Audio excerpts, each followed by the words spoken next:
ကျွန်တော်ချွေးမလေးကိုကျွန်တော်အမွေစားအမွေခံတမိအဖြစ်ပြန်မွေးစားလိုက်ပြီးတော့ကျွန်တော်သားအကြီးကောင်ကျွန်တော်အမွေဖြတ်လိုက်ရပါကို လေးစားချစ်ခင်ရပြည်သူများအားလုံးပဲမင်္ဂလာပါ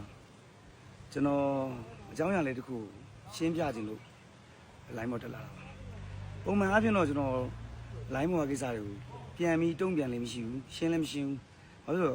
ရှင်းရတာရှုပ်စိတ်လည်းမဝင်စားဘူးခုဘဝနဲ့ကိုနေတယ်ကျွန်တော်အမှုပညာအလုပ်ကိုကိုယ့်ကိုကြိုးစားပြီးလုပ်တယ်အခုကမိသားစုကိစ္စဖြစ်နေလို့ကျွန်တော်မရှင်းလို့မရလို့ဖြစ်လာတယ်ကျွန်တော်သမီးရဲ့ comment လေးတစ်ခုကြောင့်ဖြစ်သွားတဲ့ပြဿနာတွေကပြင်းနေကြီးလာလို့ဗျအဲ့ဒါလေးရှင်းပြခြင်းကျွန်တော်မိသားစုကိစ္စပါပြည်သက်တွေကိုကြိုပြီးတော့တောင်းပန်ထားခြင်းတာကျွန်တော်အခုပြောနေတာကကျွန်တော်မိသားစုအကြောင်းမတိဘဲနဲ့ဝေဖန်တိုက်ခိုက်နေတဲ့သူတွေကိုရည်ညွှန်းတာပါနော်ကျွန်တော်ကိုချစ်ပြီးအားပေးနေတဲ့ပြည်သက်တွေနဲ့မဆိုင်ပါဘူးကျွန်တော်မိသားစုကိစ္စကလည်းပြည်သက်တွေရဲ့အရေးရောမဟုတ်ပါဘူးဒါနဲ့တိတိနဲ့ထင်လို့ကျွန်တော်ကရှင်းပြမှဖြစ်မှာမလို့ရှင်းပြတာပါနော်ဒီ post လေးပါဒီမှာရည်ရတယ်ဗျဗါတယ်အစင်တန်းခွဲကြပြီးငွေမဲ့တဲ့ခံခိုင်းနေကျွန်တော်သားအကြီးကောင်ကျွန်တော်ငွေဖြတ်လိုက်ဘာလို့ဖြတ်ရတာလဲဆိုတဲ့အကြောင်းရင်းကအများကြီးရှိပါတယ်ကျွန်တော်သားသမီး3ယောက်ဆိုလို့ကျွန်တော်တန်းတူချစ်ပါတယ်အားလုံးကိုချစ်ပါတယ်ကျွန်တော်သားအကြီးကောင်ကအိမ်တော်အရင်ဆုံးကြပါတယ်ကြားတဲ့အချိန်မှာလည်းကျွန်တော်မင်္ဂလာဆောင်ကြီးကြီးခန်းခန်းလေးဆောင်ပေးပါတယ်ကျွန်တော်ချွေးမလေးကကလဝဲသရာရဲ့ပေါ့အစင်းရရွာလေးတယောက်မှာနေပါတယ်သူတို့တွေကပုံမှန်မိသားစုလေးပါအရင်လည်းပြည့်စုံတဲ့မိသားစုမဟုတ်ပါဘူးဒါပေမဲ့ကျွန်တော်ချစ်ပါတယ်ကျွန်တော်ချွေးမလေးကိုကျွန်တော်ချစ်ပါတယ်အဲ့အတွက်ကျွန်တော်ဒီခန်းခန်းနာတင်းတယ်လေးမိသားဖသားပြီးတောင်းရမ်းပြီးတော့မှကျွန်တော်သားကြီးရဲ့မင်္ဂလာပွဲကိုကျွန်တော်ကျင်းပပေးခဲ့ပါတယ်အဲ့တော့အခုလူတွေကထင်နေတာကျွန်တော်သားကျွန်တော်ငွေမဲ့လို့အဲ့ကောင်မလေးနဲ့မပေးစားပဲနဲ့ကျွန်တော်အမွေဖြတ်လိုက်တယ်ဆိုမဟုတ်ဘူးဗျပြောင်းမြန်ကြီးဖြစ်နေတာကျွန်တော်ချွေးမလေးနဲ့စုမော်အောင်နဲ့ကျွန်တော်မှမြင်း2ယောက်ရှိပါတယ်အကြီးမရွှေပိုးမုံနိုင်ပေါ့ဗျာနာမည်အရင်ကနာမည်ပြည့်စုံတာနောက်တဲ့အငယ်မလေးကရွှေရည်ခစ်အဲ့2ယောက်စလုံးနဲ့အဲ့ညီလေး2ယောက်စလုံးနဲ့ကျွန်တော်ချွေးမကျွန်တော်မိသားစုနဲ့အတူတူရှိပါတယ်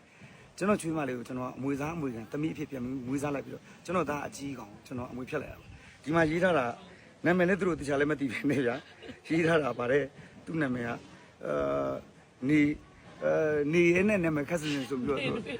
နေသွေးဆိုပြီးတော့ရေးရတယ်ဗျာလူကြီးအကြောင်းလည်းတခြားလည်းမသိပဲနဲ့အဲ့တော့ခင်ဗျားငွေမက်တာဖြစ်နိုင်ပါတယ်ကွန်မန့်တွေကလည်းကျွန်တော်အဲ့ comment တွေကိုဖတ်ရနေကျွန်တော်ရည်ကျင်လဲရည်ကျင်တယ်စိတ်လည်းမကောင်းဘူးဗျာအဲ့အတွက်ကျွန်တော်ဒါကိုလာဖြည့်ရှင်းတာပါအဲ့တော့ကျွန်တော်ကျွေးမလေးကကလေး2ယောက်ရပြီးတော့မှကျွန်တော်သားအကြီးကောင်ဖောက်ပြန်သွားပါတယ်ဖောက်ပြန်တာမှရိုးရိုးဖောက်ပြန်တာပေါ့အချင်းချင်းဖောက်ပြန်တယ်ပြီးတော့ကျွန်တော်သားအကြီးကောင်ကအဲ့သူဖောက်ပြန်တဲ့အမျိုးသမီးနောက်ကိုကောက်ပေါအောင်လိုက်သွားပါတယ်အဲ့တော့ကျွန်တော်ကျွေးမလေးကိုကျွန်တော်တနာတဲ့တွေ့ကျွန်တော်ကသမီးအဖြစ်ကျွန်တော်တို့တမိသားစုမှာချစ်စစ်ခင်နေကျွန်တော်သမီးငယ်မကလည်းသူ့အမရင်းလို့ချစ်တယ်ကျွန်တော်လည်းသမီးရင်းလို့ချစ်တယ်အတွက်ကျွန်တော်တို့အိမ်မှာပဲမိသားစုစီးလုံးနေပါတယ်ကျွန်တော်သားအကြီးကောင်ကိုကျွန်တော်ငွေဖြတ်လိုက်တာအခုဆိုလို့ရှိရင်6လကျော်ပါတယ်အဲ့တော့မတီးဘဲနဲ့ငွေမက်ကျွန်တော်ငွေမက်တယ်ဆိုတာပြည်သက်တွေသူတို့ပြောတာမှန်တယ်ဗျကျွန်တော်ငွေမက်ပါတယ်ဘယ်ငွေကိုမက်လဲသိလားကျွန်တော်ငကူကခြေမနော်ငကူကခြေမကြအောင်ရှာထားတဲ့ငွေကိုမက်ပါသူများကြီးကဒီနေ့တည်းကျွန်တော်ကတကြက်တပြားမှကျွန်တော်မကျူးလွန်ဘူးသူတို့မယူဘူးဗျအဲ့လိုလက်ဆောင်ပေးရင်တော့ယူတယ်လေဘယ်တော့မှဆုချရရင်ယူတယ်ပွဲကလို့ရတယ်ယူတယ်ရုပ်ရှင်ရလို့ရတဲ့ပတ်စံယူပါတယ်ကျွန်တော်ငွေမက်ပါတယ်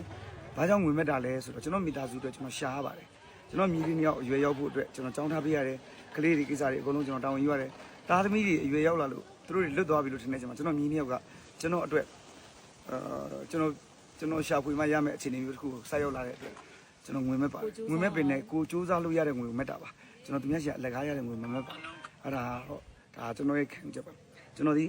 ခုချိန်ထိသူများရှာမယိုးမသားနဲ့ဖောက်လဲဖောက်ပြန်လုပ်ထားတဲ့ငွေတစ်ခုမှမရှိပါဘူးကျွန်တော်ယူသားနဲ့စူးစမ်းပြီးရှာတယ်ကျွန်တော်ရဲ့ကျေးဇူးရှင်အောင်သမားကြီးမိသားစုအတီးဆုံးပဲ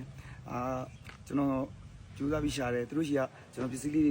ယူပြီးရင်ကျွန်တော်ဝယ်ပြီးရင်ကျွန်တော်အဲ့လိုမျိုးပေါ့ကျွန်တော်ပြီးနေတဲ့လောက်လေးဖဲ့ပေးနေကျွန်တော်ဒီဘဝဒီချင်းနေရောက်လာတာပါကျွန်တော်လက်ကားရထားတဲ့ပတ်စံမရှိပါဘူးအဲ့တော့ဒီ post ကိုတင်တဲ့သိစေချင်တာပါမိသားစုအကြောင်းကိုမသိဘဲနဲ့ဝေဖန်တဲ့သူကလည်းရေးတယ်ပြီးတော့ comment မှာရေးတဲ့သူတွေကလည်းခင်လန်ကတော့ငွေမဲ့တယ်ဆိုတာဖြစ်နိုင်ပါတယ် तू ကဘယ်လိုခေါ်မလဲတကူကြီးစူးစမ်းပြီးရလာတဲ့ဖြစ်တယ်သူဆိုတော့သူငွေမဲ့တာဖြစ်နေဟုတ်တယ်ကျွန်တော်ငွေမဲ့ပါတယ်ခုနကျွန်တော်ပြောသလိုပေါ့ကျွန်တော်နှစ်ဖူးကချွေချီမကြအောင်ရှာထားတဲ့ငွေကျွန်တော်မဲ့ပါတယ်အဲ့ဒီငွေတွေကျွန်တော်အလကားမသုံးပါဘူးကျွန်တော်တက်နိုင်နေနေမှာတူပါတယ်ကျွန်တော်မိသားစုအတွက်လိုအပ်တဲ့နေရာမှာသုံးပါတယ်အဲ့ဒါလေးလာပြောရပါမယ်ဟုတ်ကဲ့ကျွန်တော်ငွေမဲ့ပါတယ်ခင်ဗျ ရီရတယ်နော်သူများအကြောင်းကိုမသိရင်မပြောပါနဲ့ခင်ဗျာစိတ်တွေအကုန်လုံးရှော့ချထားပါ